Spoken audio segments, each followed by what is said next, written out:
교과서엔 없는 2% 역사 이야기.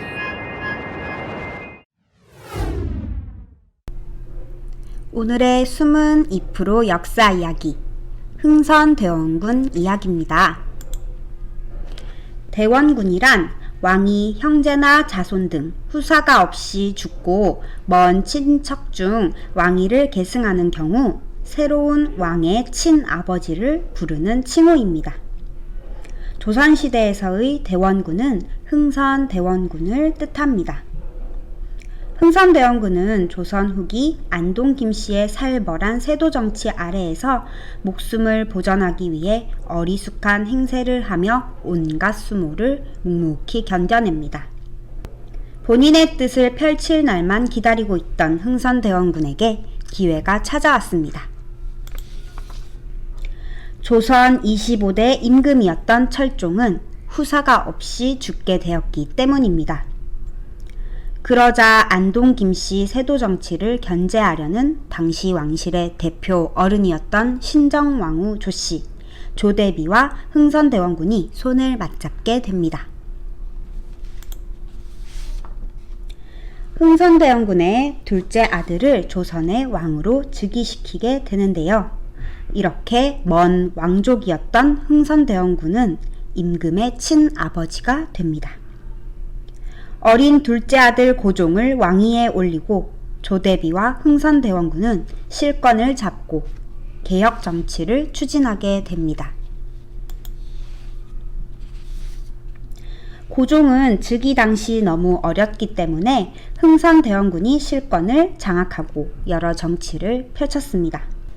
첫째, 약 360년 동안 이어져 오던 안동 김씨 중심의 세도정치 세력을 무너뜨리게 됩니다.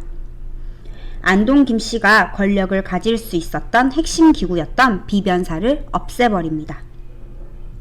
비변사를 없앰으로써 왕권을 강화할 수 있었기 때문입니다. 둘째, 백성들의 삶을 안정시킬 수 있도록 세금을 줄이는 것과 같은 여러 정책을 펼칩니다. 셋째, 당파 싸움이 일어나고 백성들에게 짐이 되는 서원을 얼마 남기지 않고 모두 철폐해 버립니다. 넷째, 임진왜란 때 불탔던 경복궁을 다시 지어 왕권을 강화하려 합니다. 다섯째, 서양과의 수교를 거부하고 우리의 문화를 지키려 노력합니다.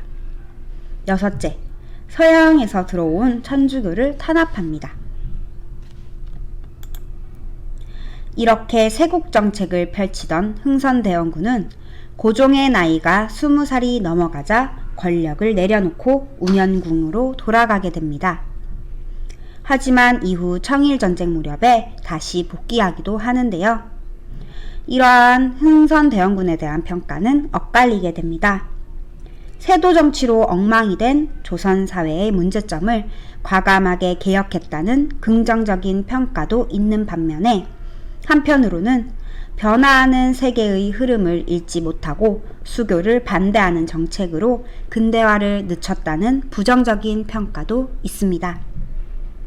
여러분은 흥선대원군에 대해 어떻게 생각하나요?